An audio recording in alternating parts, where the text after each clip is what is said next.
Hey guys, it's Dave. It's the 27th of January, and that means only one thing in terms of technology.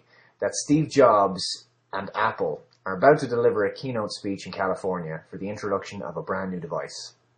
And this device is expected to be as game-changing as the iPod, the iPhone, and the iMac were.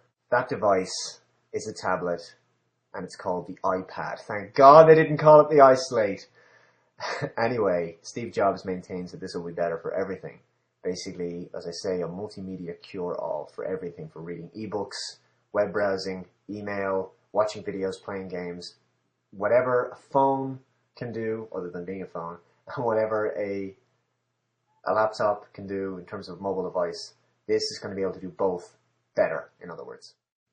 It's a cross-platform device. You can sync music from iTunes and photos from iPhoto. It's got contextual menus and a nice mail application with contact lists down the left and the message body on the right.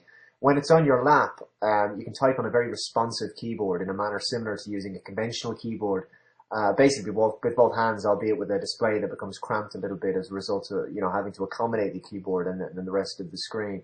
But still, overall, it looked pretty good. I mean, obviously, it has a fully capacitive multi-touch system in there. Far better seems to be than using an iPod Touch or an iPhone 3GS. They also showed us a little bit of video. They played a little bit of Star Trek, which looks pretty good. You can run iPhone applications on there too. So all of that stuff was there. The entire store is available to you, and playing games in a larger form. This was one thing that troubled me, this screen here. This isn't Safari. Are they going to continue to have the same flash issues that they have on the iPhone in the browser? We'll see.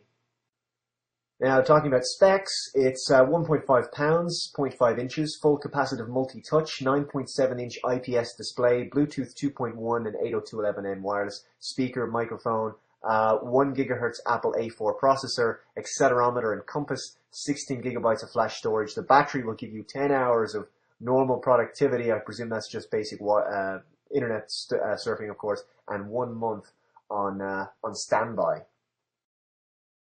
You can read the New York Times like a newspaper, and this is really where this device comes into its own. These devices can replace books and newspapers entirely, and you can adjust how the columns are set up and spacing and everything, and play videos right alongside the normal content on the rest of the page, which is really, really cool. So that's going to be interesting. There was a lot of talk about the applications and stuff on the devices. I'm not really going into too much detail. Gaming performance looked okay, but in general, even with the modifications, not much new functionality was added. On the topic of books and reading books, iBooks is their new application for downloading books, and I think this is the major driver for a lot of people. It's got a digital bookshelf, and you can download all the books right onto the iPad, and they've got 5 big partners now at the moment, 5 major publishers. It's good animation when you turn the pages and change the font and stuff. So, this is going to be a great way of reading content now in the future, so I kind of like that.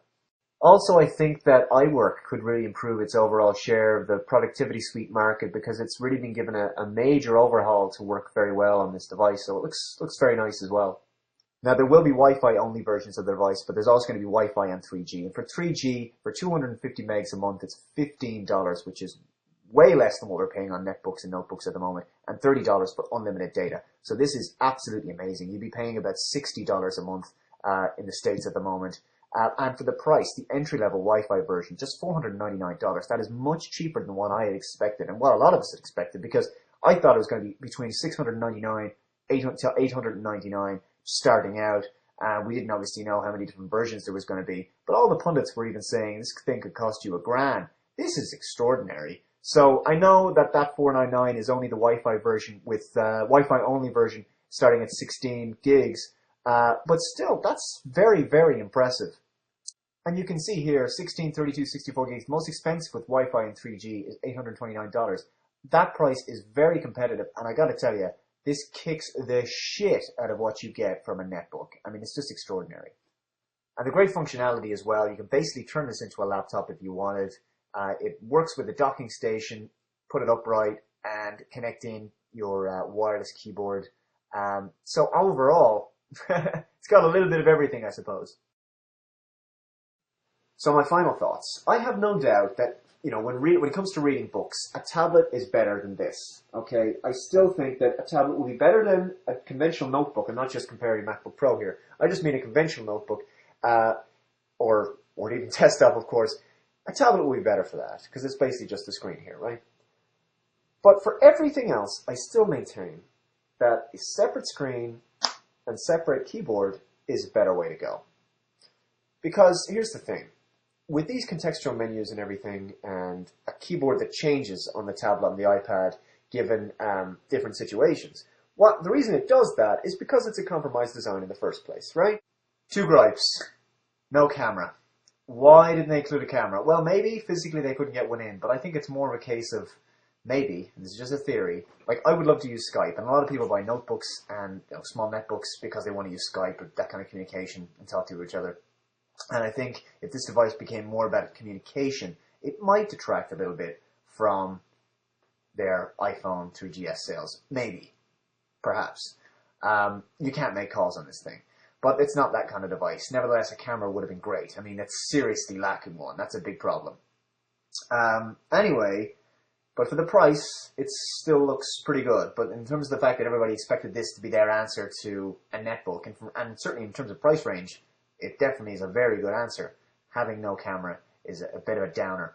The only other thing I'll say is there's no reason in the world why iBooks wouldn't work on a laptop or a desktop machine. No reason in the world.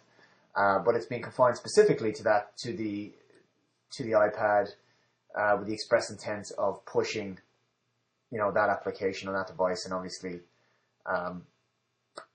some people might say that's a little bit restrictive, but still, nevertheless, this is what it's all about. As I say, reading books is going to be great on it, reading newspapers, surfing the web, certainly for watching movies, and I think it's going to change how we use computers. We're going to be looking down now, like this, because it is very usable when using it in that way.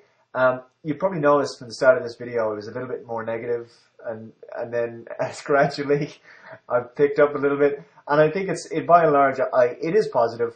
I'm not gonna lie to you, I'm not blown away by this. No, by no means. It wasn't, oh my god, this is the most amazing thing. There is a little bit of kind of drooling over the latest bit of technology, and there's a little bit of that. It's new, and it's shiny, and it's got a bunch of little tricks here and there. But there's nothing absolutely amazingly revolutionary. The great thing about the device is that they implemented it really well. And it's the implementation that is very solid, very tight, and I think you've got to be happy overall with what they've done. Guys, I am going to buy one of these things. I'm going to get my hands on it. We're going to do an unboxing. We're going to do reviews. Stay tuned for that. If you aren't already going to beat me to the punch, you get your hands on one yourself. But by all means, feel free to comment, subscribe. Let me know your thoughts on this device. And do you agree with me? Do you disagree with me? Anyway, more videos to come on this, I'm sure, in the future. Take it easy. I'll talk to you soon. Good luck.